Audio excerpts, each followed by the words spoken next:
Bienvenidos al podcast sobre inversión y educación financiera, fondos de inversión y valores. Mi nombre es Eusebio Gómez, soy asesor financiero y tengo la misión de hacer las cosas de manera diferente, ayudar a muchas personas a lograr buenos resultados financieros y con ello proporcionarles el conseguir la vida que desean llevar.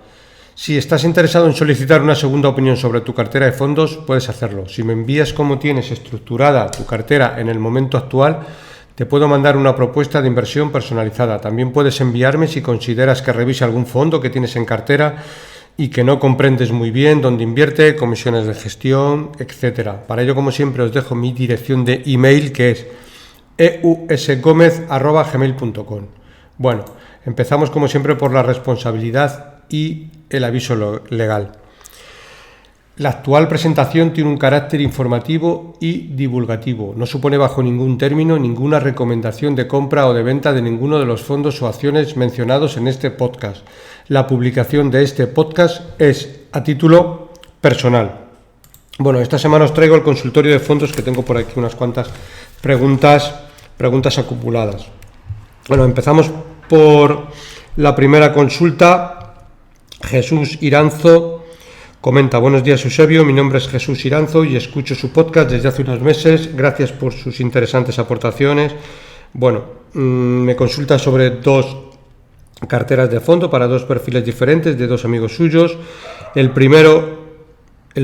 perfil del primer inversor es hombre 57 años con intención de jubilarse a los 60 y con la intención de invertir solo durante ese periodo de tiempo, 3 años, de forma muy conservadora. Me habla del fondo en el que ha invertido, que es un fondo de renta fija europea, el TREA Cajamar Renta Fija, de la gestora TREA.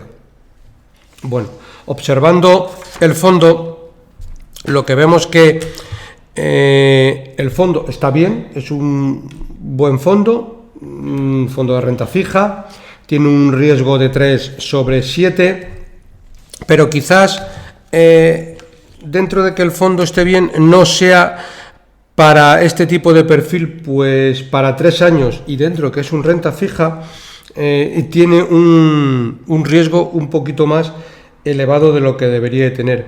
Básicamente porque, pues si vamos, por ejemplo, al folleto del fondo, vemos que, sobre todo en los fondos de renta fija, donde más nos tenemos que fijar en el momento actual es en la distribución de vencimientos, es decir, qué duración tiene ese fondo de renta fija. Y observo que tiene vencimiento, por ejemplo, inferior a un año, un 20%, entre 1 y 2 años, un 13%, entre 2 y 3, un 18%, y nos encontramos que entre 3 y 5 tiene un 22%, entre 5 y 7 un 9%, y superior a 7 años un 9%. Es decir, tiene aproximadamente un 40% de vencimiento superior a los 3 años, que al fin y al cabo es nuestro horizonte de inversión.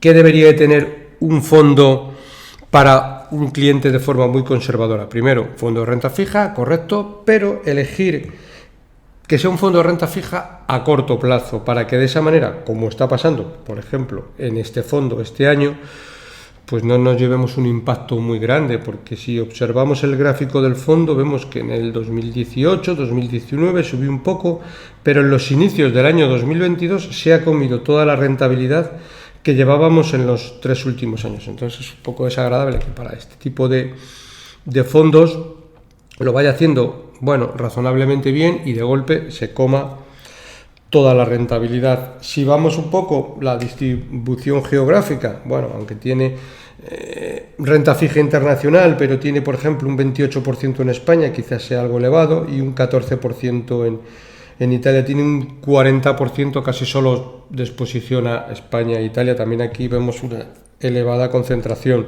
Insisto, el fondo no está mal, es un buen fondo, no tiene un mandato de renta fija a corto plazo, con lo cual elige diferentes vencimientos y ahora le está afectando. Deberíamos de coger un fondo que tuviera una escala de riesgo algo menor, pero que eso fuera considerada principalmente por elegir un fondo de renta fija de corto plazo, con lo cual el fondo está bien, pero quizás la elección del fondo no sea la más correcta por el tipo de fondo que es y que es un poquito más arriesgado. Bueno, también nos hace otra consulta que me dice, por su parte, a su mujer jubilada con algo menos de aversión al riesgo, pero con un horizonte temporal muy similar, de unos 3 años. Bueno, el fondo que ha comprado es el fondo mixto conservador global Invesco Paneuropean High Income.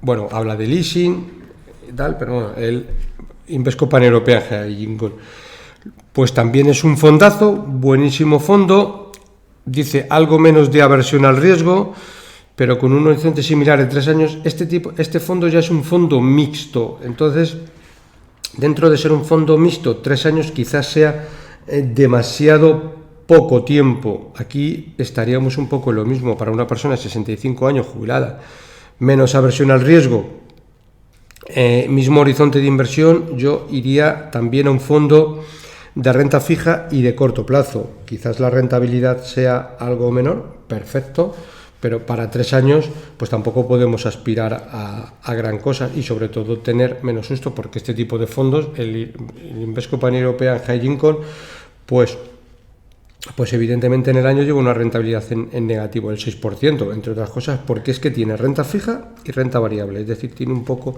de todo. Es un fondazo, pero quizás para un perfil un poquito más dinámico.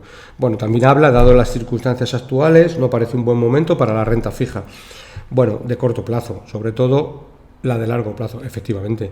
Sospecho, a menos que me esté perdiendo algo, que la contratación del fondo de renta fija no sea una buena idea. Correcto. No obstante, me gustaría ahondar sobre la calidad del fondo y de la gestora, así como conocer su filosofía de inversión y tipo de renta fija en la que invierte, que ya lo he comentado anteriormente. Igualmente, me gustaría saber su opinión sobre el segundo fondo, el mixto, tanto por la filosofía de inversión como por la calidad de la gestora. La calidad de la gestora es muy buena, extraordinaria. Invesco es una gran gestora. Y por último dice, los resultados desde su contratación septiembre de 2021 han sido -6 y -5 respectivamente. Claro, no podía ser de otra manera, porque quizás tenemos que elegir un fondo de renta fija de corta duración. Y lo mismo, el Invesco Paneuropean High Income, la gestora es muy buena, el fondo es muy bueno, pero quizás el horizonte no sea el adecuado, ¿vale? ¿Qué podríamos elegir como alternativa, por ejemplo, para el Invesco? Pues para el Invesco podríamos elegir un fondo con un componente mucho menor de riesgo. Estamos hablando, por ejemplo, del Cartesio X, que es un fondo que como máximo la renta fija que invierte, como norma general, invierte en corto plazo y tiene un componente que como máximo es del 20% que puede invertir en renta variable, aunque los gestores son muy conservadores y como norma general no pasan del 10%. Bueno, ese componente también le hace que sea un poquito más, que nos dé un plus más de rentabilidad. Otro fondo también interesante para este tipo de estrategia puede ser el Benny Mellon Global Real Return. Hace un componente de diferentes activos y como norma general tiene una rentabilidad muy sostenida a largo plazo y puede resultar interesante. También otra cosa importante que debemos de tener en cuenta: cuando hacemos una inversión nunca deberíamos de invertir en un único fondo, salvo que la cantidad sea muy pequeña y que no compense tener varios fondos, pero siempre es conveniente tener varios fondos. Un poco por poner un símil, es como una mesa que solo tiene una pata, pues probablemente pues esté coja, entonces siempre deberíamos de tener 3 o 4 patas con diferentes fonditos, pues si es de renta fija, que una con otra pues se vaya compasando. Es un poco siempre mejor la idea, ¿de acuerdo? Bueno, seguimos con el siguiente consulta. Juan Carlos: buenas tardes, primero felicitarle por el buen podcast que realizas y que trato de escuchar todas las semanas. Tengo 3 preguntas para ver si puedes ayudarme. La primera dice, por un lado, ¿qué opinión tienes sobre invertir en fondos que inviertan en renta variable de Japón? Y si te parece buena opción, ¿qué te parece mejor opción? ¿En grandes compañías o en pequeñas compañías? Bueno, por un lado yo siempre me iría a pequeñas compañías. Creo que siempre es mejor y más rentable a largo plazo, principalmente porque, bueno, pues al final toda grande compañía al principio fue pequeña compañía, con lo cual yo creo que siempre las pequeñas compañías lo suelen hacer algo mejor. Es verdad que pueden llegar a ser más volátiles y hay que tener estómago y capacidad para aguantarla, pero yo creo que siempre es mejor. ¿Cómo puedes hacerlo? Pues vamos a ver varios ejemplos. Un ejemplo de un buen fondo de renta variable que normalmente invierte en pequeñas compañías y algo olvidadas, pues el Japan Deep Value, que es de una gestora española. Otro fondo también interesante para invertir en Japón es el Amiral Sestan Asia. Es un fondo que puede invertir en Asia, pero que en el momento actual tiene aproximadamente un 50%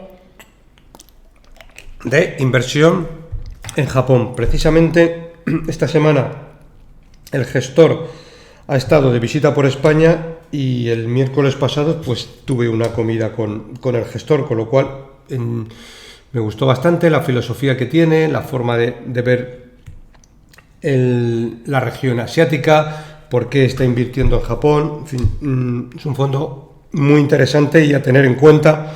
Insisto, aunque ahora mismo por mandato no necesita invertir 100% en Japón, aunque es un fondo asiático, pero tiene el 50%, pequeñas compañías olvidadas, interesante.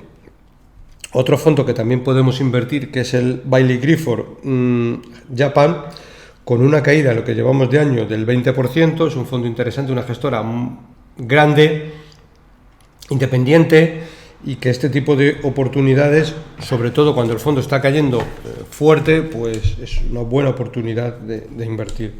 Y por último, también lo podemos hacer a través de Capital Group, con el fondo Capital Group Japan, en lo que lleva de año con una caída del 11%, pues también es un fondo interesante a tener en cuenta a la hora de invertir en él.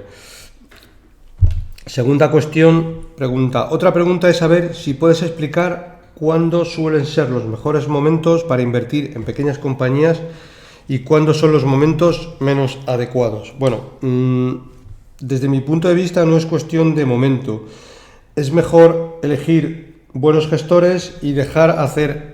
Muchas veces ellos ya se encargan de vender lo que sube y comprar lo que baja. Como decía anteriormente, como norma general, las pequeñas compañías siempre son mejores inversiones que las grandes compañías. Como siempre debemos elegir gestores adecuados. Al final, como decía antes, toda gran compañía siempre fue pequeña compañía al principio.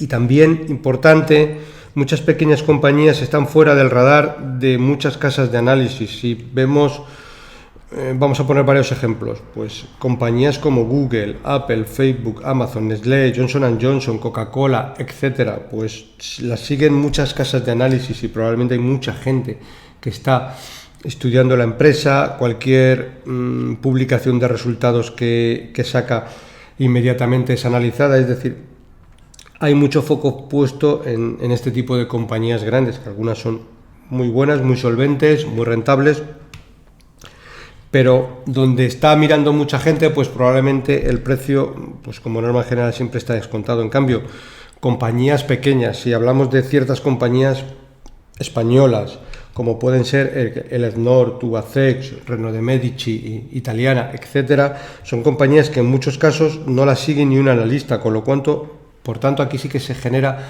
una buena oportunidad en el sentido de que no hay muchos analistas que estén observando estas compañías y están en determinado momento olvidadas por el mercado y pueden presentar oportunidades importantes de inversión al estar bastante infravaloradas. Gestores que tienen por mandato invertir en pequeñas compañías, pues este tipo de empresas, si las saben analizar bien, pues como norma general lo suelen hacer bastante bien. Si cogemos algún ejemplo de fondos para invertir en pequeñas compañías, pues nos encontramos, por ejemplo, con el Tridellandel Small Cap, que es un fondo de pequeñas compañías de renta variable global, es decir, invierte en todo el mundo en pequeñas compañías. Es un fondo que está abierto y se puede contratar perfectamente.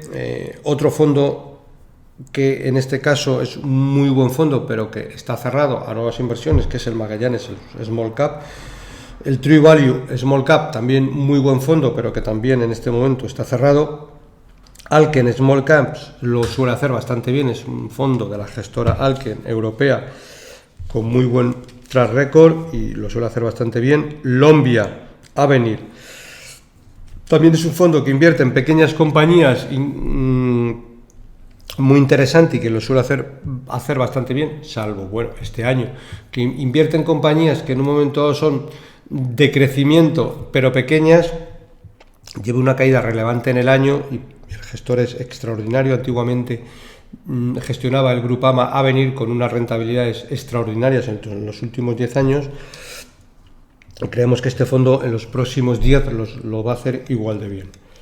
Y por último, también el fondo Amiral PME de la gestora Amiral Sestam PME, también invierte en pequeñas compañías sesgadas un poquito más, digamos, hacia compañías de valor, y en este caso también interesante fondo, lleva unas rentabilidades en los últimos años bastante interesante. Y por último, nos pregunta Juan Carlos, por último, ¿conoces algún fondo que invierta en instalaciones de energías renovables? Bueno, he traído 3 fondos que pueden invertir en ese tipo de temáticas.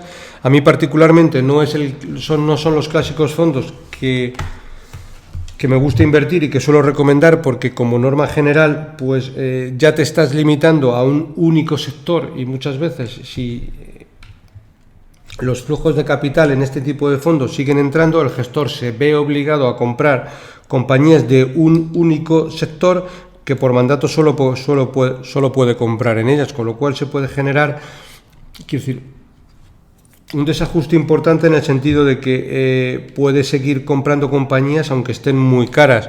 Yo prefiero un fondo que sea global, que por mandato no tenga ningún tipo de restricción a la hora de invertir en un sitio y otro, con lo cual si el gestor es bueno, pues en un momento dado se saldrá de determinadas compañías que están caras e invertirá en compañías que están muy baratas. Pero bueno, como la pregunta va por aquí, pues vamos a ver 3 fondos. El primero es el BlackRock Sustainable Energy Fund de la gestora BlackRock. Invierte globalmente como mínimo un 70% de su cartera en acciones de empresas relacionadas con las nuevas energías, es decir, aquellas que están vinculadas a las tecnologías de energía y energías alternativas, que incluyen tecnologías de energías renovables, desarrolladores de energías renovables, combustibles alternativos, eficiencia energética, facilitación de suministro energético e infraestructuras. Bueno, la cartera del BlackRock por sectores tiene tecnológico 34%, industrial y servicios públicos 25%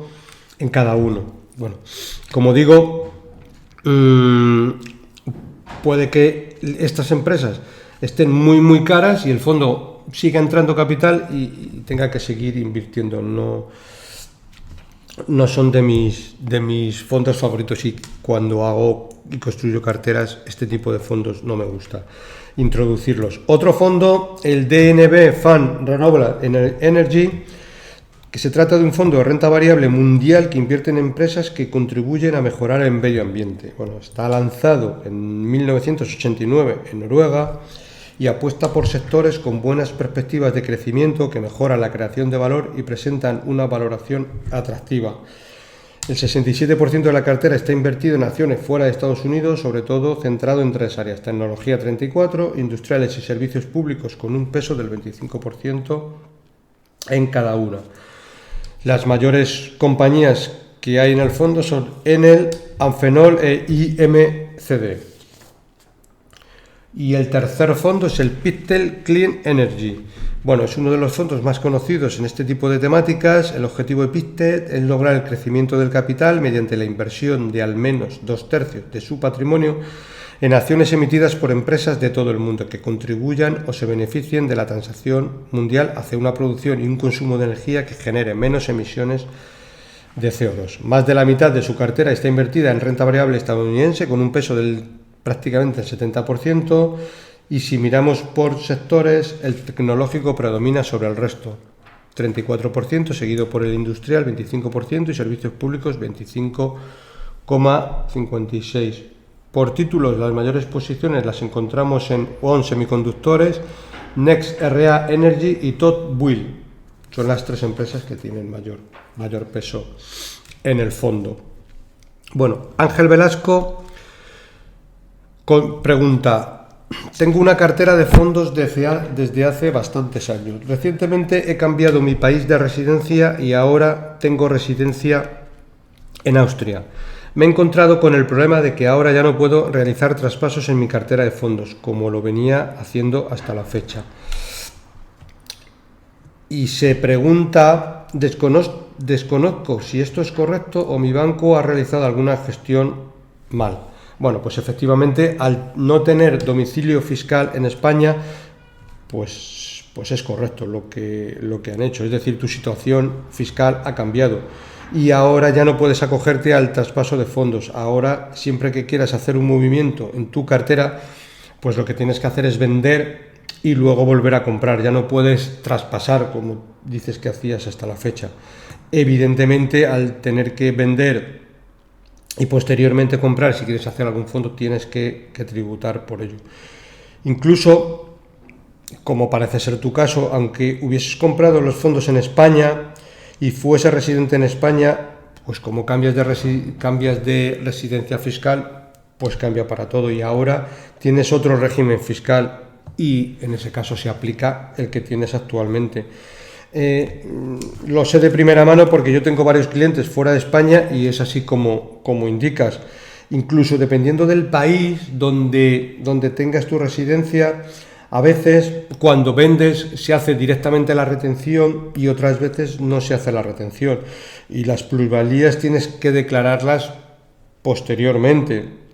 Y dependiendo del país en el que residas, a veces se hace al mes siguiente de que has hecho esa venta y otras veces pues te lo tienes que llevar a tu declaración de impuestos del año siguiente, pero es correcto porque al final ha cambiado tu régimen fiscal y la traspasabilidad de fondos no existe en muchos países. Bueno, en otros países hay otros regímenes fiscales que también están bien, pero el traspaso de fondos es decir, España y no muchos sitios más donde tenemos esta ventaja.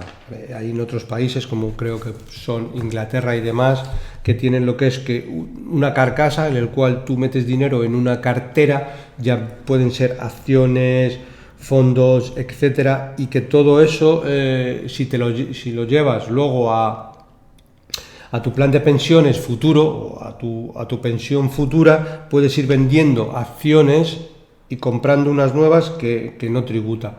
Vale, eso en España no pasa, pero tampoco en esos países existe el tema de la traspasabilidad de fondos. Bueno, Luis Manso consulta: tengo un capital para inversión, pero tengo dudas de si invertirlo ya o esperar más, por si bajan los mercados más. Bueno, pues mi consejo en este caso es siempre invertir cuando uno tiene el dinero o cuando le entra el dinero. Si lo tienes que hacer y tienes el dinero, pues yo lo haría ya. No dedicaría excesivo tiempo si es mejor hacerlo hoy, dentro de un mes, dentro de 3 meses, después del verano, porque al fin y al cabo es un debate que vamos a gastar energías en algo que es muy, muy incontrolable. Lo más importante es conocer nuestro perfil inversor y sobre todo conocer nuestro horizonte de inversión. Al final no es lo mismo hacer una cartera con un horizonte de 10 años que con un horizonte de 2 años. Al final, quiero decir, esto es lo que va a hacer un poco que luego la rentabilidad sea en un sentido o en otro. Si tenemos un horizonte de inversión 2 años, pues tenemos que hacer una cartera pues muy, muy conservadora, con fondos de renta fija de corto plazo, con duración corta, y con una cartera que sea pues prácticamente 100% renta fija.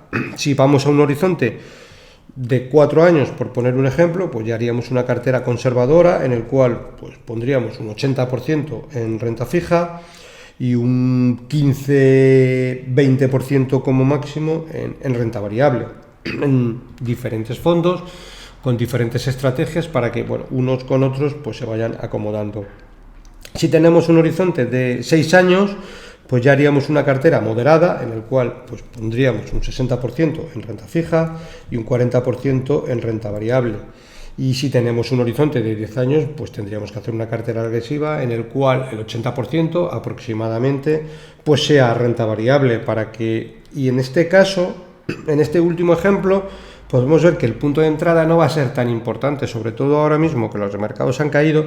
En general estamos en rentabilidades negativas en el año, y quizás sea un momento pues razonable de invertir, sobre todo si pensamos en 10 años, ¿vale?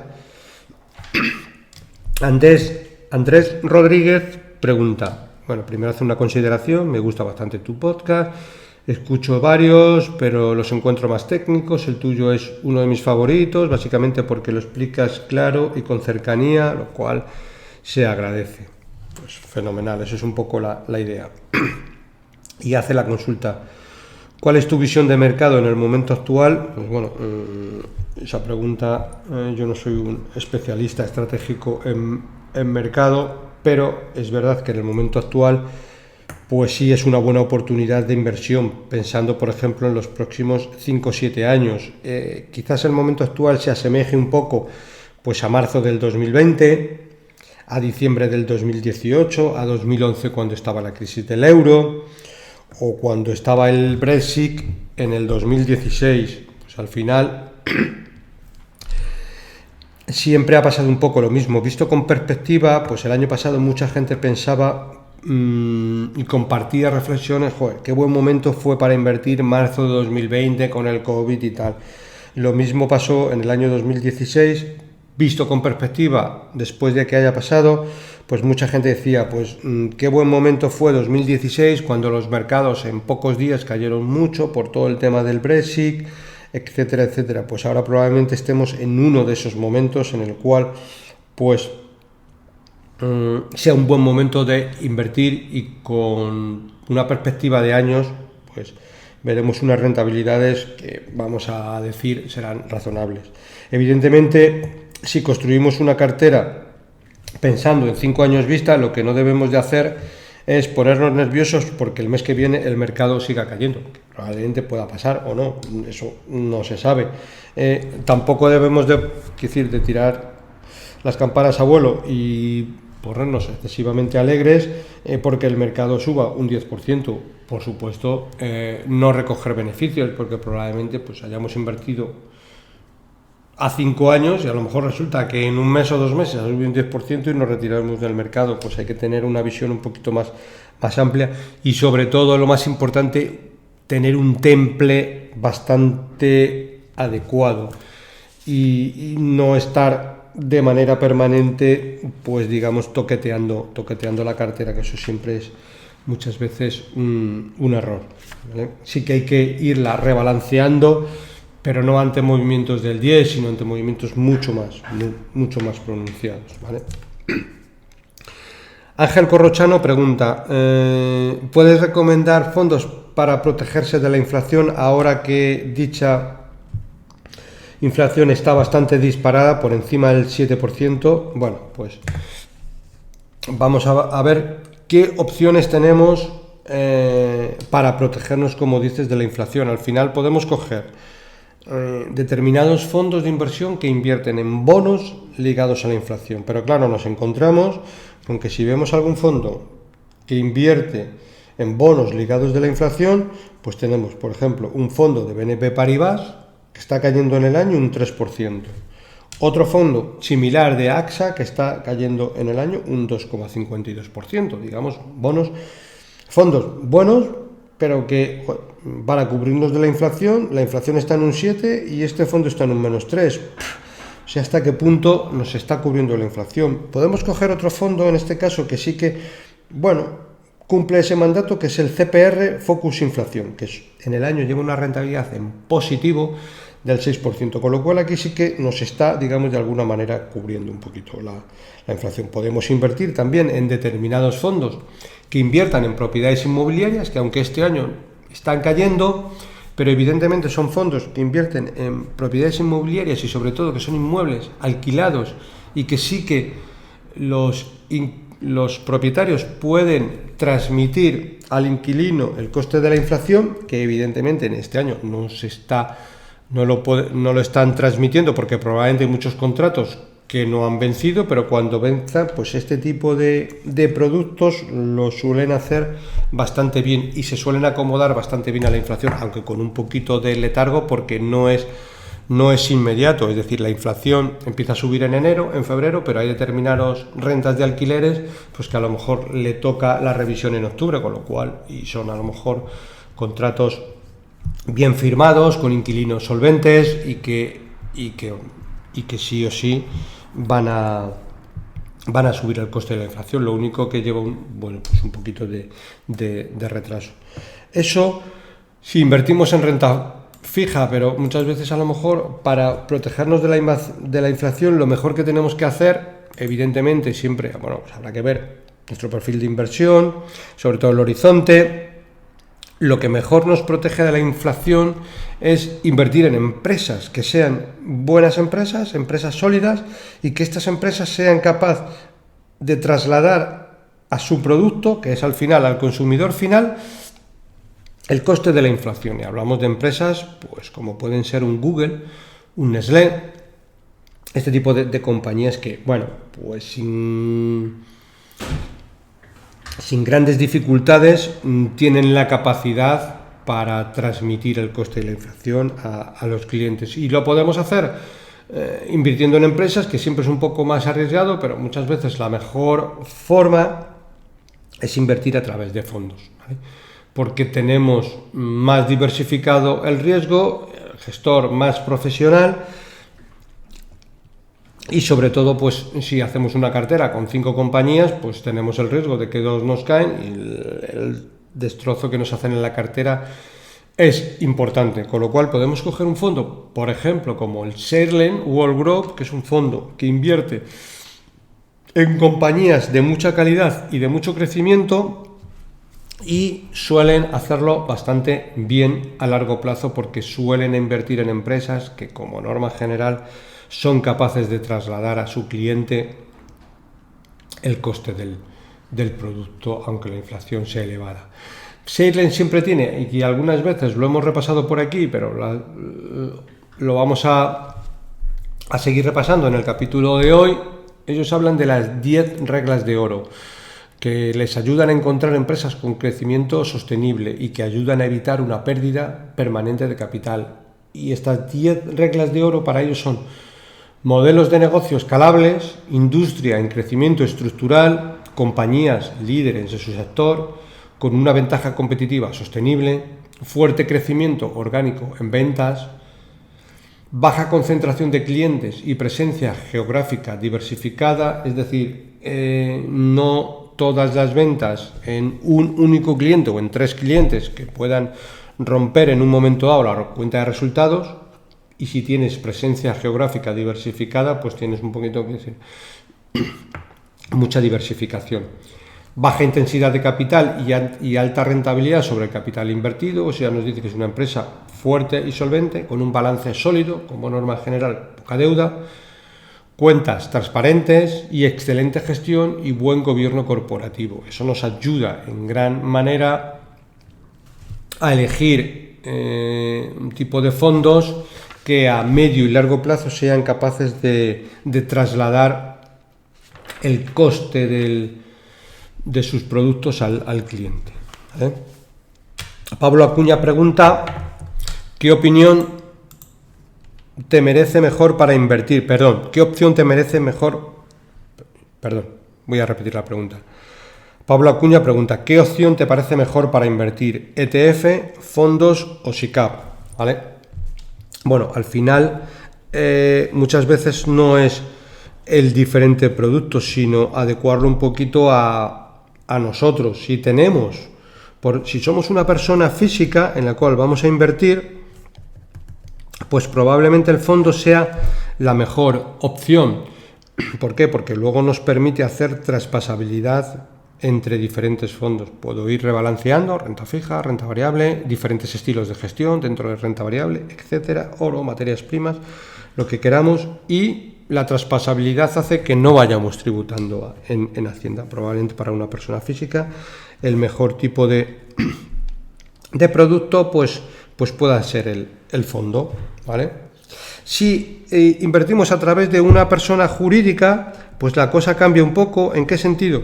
Pues en el sentido de que una persona jurídica, es decir, una empresa que compra un fondo, ya no puede traspasar fondos entre fondos, sino que tiene que vender y comprar. En ese caso, a lo mejor, pues el ETF puede tener su sentido para una persona jurídica. ¿Por qué? Porque, bueno, pues el ETF tiene un coste menor, siempre es gestión pasiva, pero bueno, puede invertir con costes algo más bajos y evidentemente el ETF también tiene la ventaja, bueno, no es una ventaja añadida, pero bueno, hay que tenerlo en cuenta, que hay diferentes estrategias, es decir, el ETF, por ejemplo, pues si una mañana determinada el mercado, por lo que sea, por cualquier motivo, cae un 5%, pues tú a las 12 de la mañana pues puedes comprar un ETF referenciado a un índice con el menos 5%, porque muchas veces hoy está cayendo un 5%, pero luego habla Estados Unidos y demás, y pues el índice en general pues acaba solo en tablas o bajando solo un 0,5, es decir, si inviertes en un fondo no hay manera, porque siempre inviertes a valor liquidativo diario, mientras que en un ETF puedes elegir el punto de entrada, que será bueno, malo o regular, pero lo puedes elegir. Entonces, bueno, también hay dentro de los ETFs hay diferentes estrategias, como pueden ser ETFs inversos, es decir, te puedes poner cortos, ETFs apalancados, ya son para inversores un poquito más cualificados, pero bueno, tienes diferentes estrategias.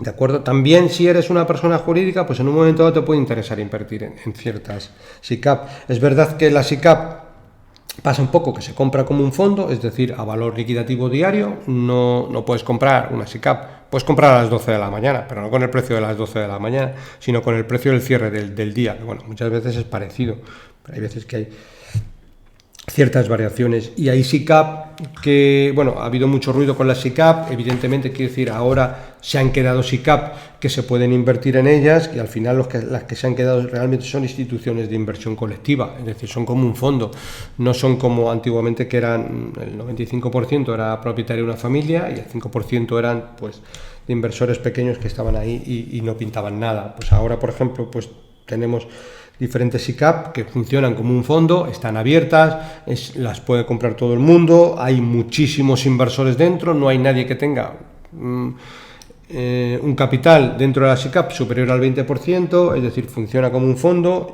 y quien gestiona, como pueden ser Lierde, Cobas, AZ Valor o La Muza, son buenos productos, ¿vale? Y dicho eso, pues también un poco, dependiendo, y por resumir, dependiendo de si somos persona física, persona jurídica, pues nos puede interesar unas opciones más que otras. Bueno, Carlos López hace una pregunta sobre fondos de gestión pasiva y dice que, bueno, ¿qué recomiendo mejor? Small Cap, Large Cap, invertir en el S&P 500, en el MSCI World, etcétera. Bueno, pues desde mi punto de vista, si queremos invertir en gestión pasiva, tenemos que hacerlo de la manera más pasiva posible y más sencilla posible, es decir, tenemos que llevar el grado de sencillez a la máxima expresión. ¿Qué sería el grado de sencillez a la máxima expresión? Invertir en el MSCI World, que es el índice mundial de bolsa. Punto. Porque si al final estamos cogiendo, bueno, voy a invertir en gestión pasiva, pero bueno, voy a coger un poco de small cap, otro poco de S&P 500, otro poco de compañías grandes, un fondo de gestión pasiva que invierte en value, es que ya no estamos haciendo gestión pasiva, ya estamos haciendo asignación de capital y gestión activa.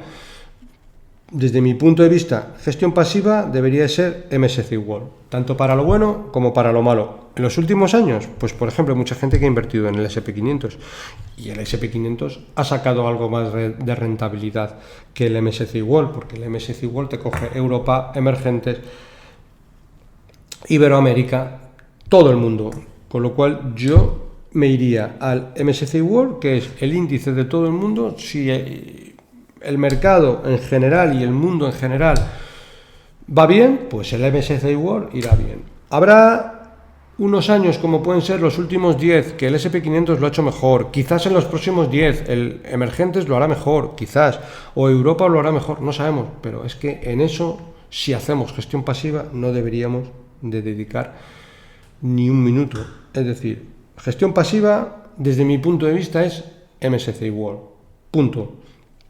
Y ya coge una pata de emergentes, una pata de Europa, una pata de Estados Unidos, todo en el mismo fondo. Y me olvido, porque para eso es gestión pasiva.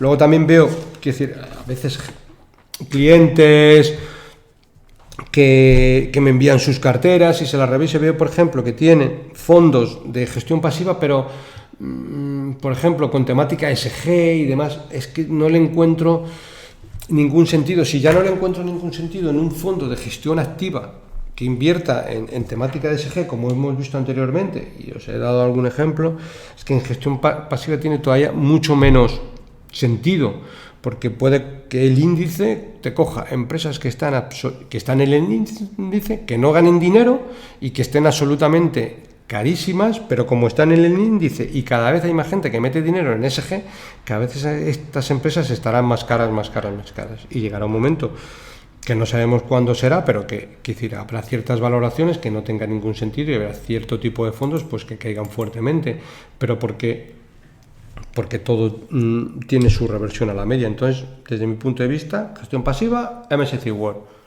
fuera de debate. Y ahí nos coge ya todo. Bueno, Vicente Rius nos pregunta: estoy pensando en invertir en un fondo de renta fija que invierte en dólar, ya que los tipos de interés en USA están muy por encima que en Europa, y de esa manera poder beneficiarme de unas tasas de interés más altas. Bueno, varias consideraciones. Primera, se supone que si inviertes en renta fija, primero eres porque eres un cliente conservador, para empezar. Con lo cual, en este tipo de fondos, es verdad que podemos aspirar a unos tipos de interés más altos, pero es que estamos asumiendo, para empezar, riesgo divisa. Por tanto, lo que puedes ganar por mayor diferencial, es decir, pues tipos de interés al 2,5 y en Europa al 0, lo puedes perder y mucho más por el efecto divisa, máxime estando la cotización euro-dólar al 1,05, es decir, está bastante alto. Solo con que la cotización se vaya al 1,10 estás perdiendo un 5%, es decir, lo que estás pensando que vas a ganar por rentabilidad lo estás perdiendo por riesgo divisa, con lo cual yo este tipo de fondos no los compraría. Si quiero comprar renta fija, pues debería de comprar euro. Puedo tener un fondo que sea en renta fija del dólar y la divisa cubierta, pero es que al final, si hago renta fija dólar con la divisa cubierta, el coste de cubrir la divisa supera probablemente el diferencial que estoy intentando ganar, con lo cual no tiene ningún sentido. Yo siempre iría a fondos de renta fija y en la moneda en la que yo tenga mis ingresos y mi economía, que en este caso entiendo que es el euro. Con lo cual, por ahí, pues no lo veo, porque probablemente lo que vaya a ganar por un lado, lo pierda por otro. Y máxime, estando el euro dólar a 1,05, para que nos hagamos a la idea, de media, es decir, un cambio medio euro dólar suele ser 1,20. Es decir, si por un casual en los próximos 6 meses, 12 meses, el euro dólar se va a 1,20, que es la media donde normalmente se suele mover. Es verdad que hay años que está en 1,30, luego vuelve al 1,10, ahora está en el 1,05. Bueno, si se va al 1,20 y lo compras ahora, te comes un 15% de rentabilidad en negativo solo por el efecto divisa. Quizás esté ganando un poquito de tipo de interés, yo creo que no compensa. Entonces, no es del todo adecuado, desde mi punto de vista, esa estrategia. Bueno, y por último, Jorge Palacios pregunta: ¿en las rentabilidades anuales que aparecen en Morningstar de un fondo están descontadas las comisiones? Sí, están descontadas las comisiones, es decir, las comisiones que normalmente vemos publicadas, siempre está descontada la comisión de gestión, porque la comisión de gestión de un fondo se liquida del valor liquidativo diario, es decir, diariamente se descuenta la comisión. Vamos a poner un ejemplo, para que probablemente de esta manera pues lo intentamos mejor. Vamos a suponer que un fondo tiene una comisión del 1%. Bien, pues el 1%, si lo dividimos entre 365 días que tiene el año, pues al final nos sale una comisión del 0,0027. Es decir, el fondo del valor liquidativo diario descuenta todos los días una comisión del 0,0027 para llegar al año a ese 1%, con lo cual alguien que entra, vamos a suponer el 1 de enero y sale el 1 de abril, pues cuando se sale ya habiendo pagado su comisión. Da igual que se salga el 1 de abril que el 1 de abril después de 10 años, es decir, que esté en el fondo 10 años, pues habrá pagado todo el mundo. Y si hay un cliente que entra y está en el fondo 7 días, pues se va pagando su comisión. Es decir, la gestora, la empresa gestora de los fondos, Fidelity, BlackRock, la que sea, todos los días cobra su comisión. De esa manera, pues es un trato equitativo para todos los clientes, para el que está 15 años o para el que está 15 días, porque la gestora, sí o sí, cobra siempre. Entonces, siempre que vemos un fondo con un 10% de rentabilidad 1 de enero contra 1 de enero, pues probablemente ese fondo haya tenido una rentabilidad real del 11, pero ya está descontado el 10. Es decir, siempre lo que vemos publicado es la rentabilidad neta de comisiones. Mucha gente se hace la idea de que, bueno, me voy a salir el 1 de diciembre porque el 30 de diciembre cargan comisiones. No, eso no es así. Esté los días que esté, del valor liquidativo diario se descuenta la comisión. Bueno, pues esto ha sido todo por el programa de hoy. Hemos llegado al final y ya no tengo más consulta. Como siempre os digo, para cualquier consulta o comentario sobre este podcast, puedes enviarme un email a la dirección eusgomez@gmail.com. Como siempre digo, si te ha gustado el programa, pues te agradezco, le des un me gusta en iBooks, un like en YouTube, un corazoncito en Spotify, para que de esta manera pues todo este contenido informativo y divulgativo que estamos poniendo aquí pues pueda llegar a más gente. Muchas veces las aplicaciones tanto de iBooks como de YouTube o como de Spotify suben a las primeras posiciones a los podcasts que tienen más me gusta, con lo cual siempre se agradece. Bueno, como siempre me despido con la misma frase: un saludo muy cordial, paciencia y buenas inversiones.